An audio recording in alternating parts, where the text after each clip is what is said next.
જે નંબર્સ આવ્યા છે ને શેરમાં આપણને સવારથી એક મજબૂતી છે. નિફ્ટીના ટોપ ગેનર છે, બ્રોકરેજ હાઉસીસના રિપોર્ટ્સ પણ છે. આ બધા પર આપણે વિગત જાણીએ સહયોગી તૃપ્તિ કપૂરિયા પાસેથી. ગુડ આફ્ટરનૂન તૃપ્તિ, કઈ રીતે કંપનીના નંબર્સ અને બ્રોકરેજ હાઉસીસના રિએક્શન છે?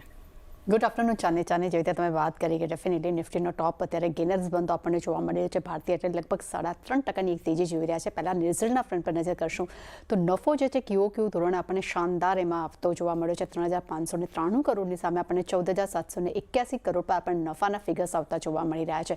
આવકના ફ્રન્ટ પર પણ લગભગ આપણને 9%નો અહીંયા ઉછાળો આપણે જોઈ રહ્યા છે. એપિટાના ફ્રન્ટ પર નજર કરશું ત્યાં પણ લગભગ 12.5%નો એક સારો ગ્રોથ જોવા મળી રહ્યો છે અને માર્જિન્સ પણ એક પોઝિટિવ નંબર્સ જ આપી રહ્યા છે. 52.7% સામે 54.5% પર આપણને માર્જિન્સ આ ફિગર્સ જોવા મળી રહ્યા છે. સૌથી ઇમ્પોર્ટન્ટ છે આરપુ. અગર યરલી ફિગર્સ જોઈએ છે તો 208 હતા, જ્યારે અત્યારે હવે 245 આપણને એની અગેન્સ્ટ આવતા જોવા મળ્યા છે અને એવરેજ રેવન્યુ પર યુઝર્સ એટલે કે આરપુનો જે નંબર્સ આવ્યા છે તેને ખાસ કરીને કાઉન્ટરને એક ફોકસ આપ્યું છે અને એક બૂસ્ટ કરતું અહીંયા જોવા મળી રહ્યું છે. એટલું જ નહીં, કંપનીની ખોટ, વધારાની ખોટ છે એ પણ અહીંયા આપણને ઘટતી જોવા મળી છે અને ખાસ કરીને 7,500 ને ખોટ સામે નફો આવતો જોવા મળ્યો છે. ખોટ લગભગ 8,853.7 કરોડની હતી, તેની સામે 7,546 કરોડની આપણને વધારાનો નફો જે છે અહીંયા આવતો જોવા મળી રહ્યો છે.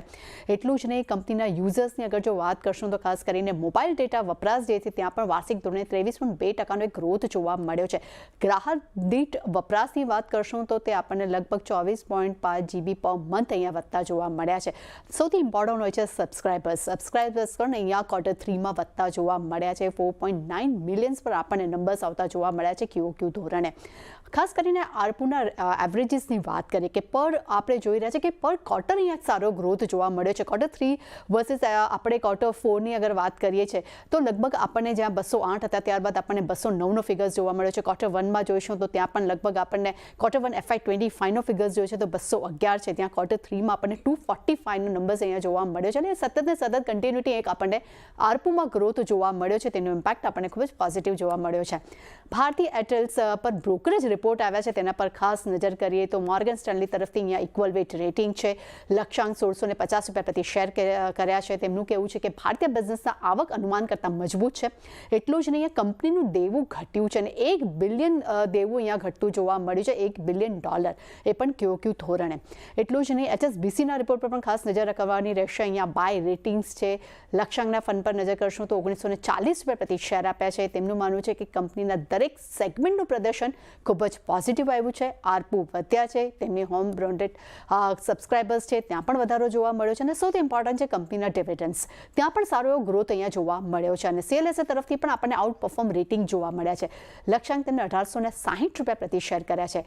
તેમનું માનવું છે કે QOQ ધોરણે આરપુમાં લગભગ 5% તો વાર્ષિક ધોરણે અહીંયા 18%નો ગ્રોથ જોવા મળ્યો છે. જીઓની સરખામણીએ આરપુ લગભગ 21% અહીંયા વધ્યા છે અને છેલ્લા ક્વાર્ટર્સમાં 29 લાખ સબસ્ક્રાઇબર્સ જ્યાં ઉમેર્યા હતા ત્યાં આ વખતે 49 લાખ સબસ્ક્રાઇબર્સ તેમને ઉમેર્યા છે.